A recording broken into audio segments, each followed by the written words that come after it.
Before we start, a warning. This post contains spoilers for The Revenant and the Tomb.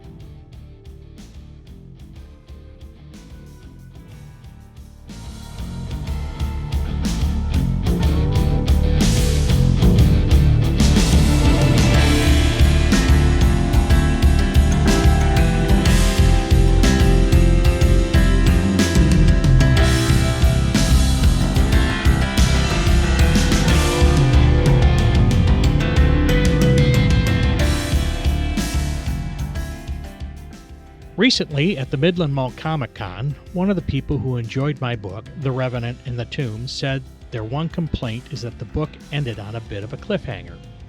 Later on, my wife, who was the one who told me what a great story it was, confided in me that she agreed. The fact is, the book couldn't end any other way, and this is going to require a bit of explaining. I've told the story of how The Revenant and the Tomb came into being before. But for those of you who've never heard it, here's a brief thumbnail sketch. After it was decided that I was going to have to self-publish my first book, I started investigating how to market my works as a self-published author. Seeing that I'd need an email list of readers, creating a free giveaway in exchange for an email address seemed like a good idea.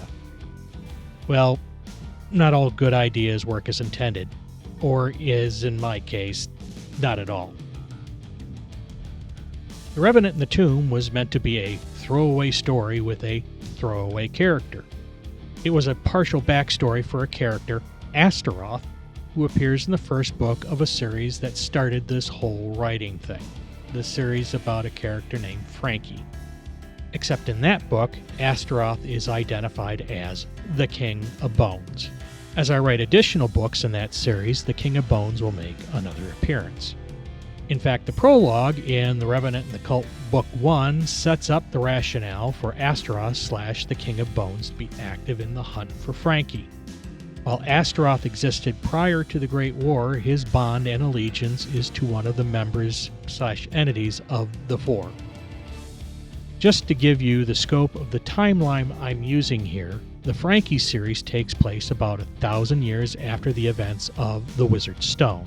The Revenant and the Tomb and The Revenant and the Cult take place hundreds of years before the events of the Wizard's Stone. So, if I kill off Asteroth in The Revenant and the Tomb, he then ceases to exist in the Frankie books. Plus, Asteroth represents something more than just some Nazgul-like terror roaming around in my literary world. He was once human, he has transcended mortality, and he's not the only one to do that. In short, Asteroth was made for reasons other than the Four needing some brooding Witch King-style enforcer. He is also not alone, though he is unique. And that's all I'm going to say at present. Lastly, when Cedric finally meets Asteroth, he is in his shadow form. Weapons like Cedric's flaming sword cannot do damage to non-corporeal creatures. This is something alluded to in the ending of The Revenant and the Cult Book 2, but I don't want to go into spoilers for that book as well. So yeah, Asteroth lives to fight another day. I mean, if you call his existence living. I honestly kinda like discussing Asteroth and giving you all a peek into what he's all about. Perhaps I'll do a little post like this on the forum. Well, we'll see.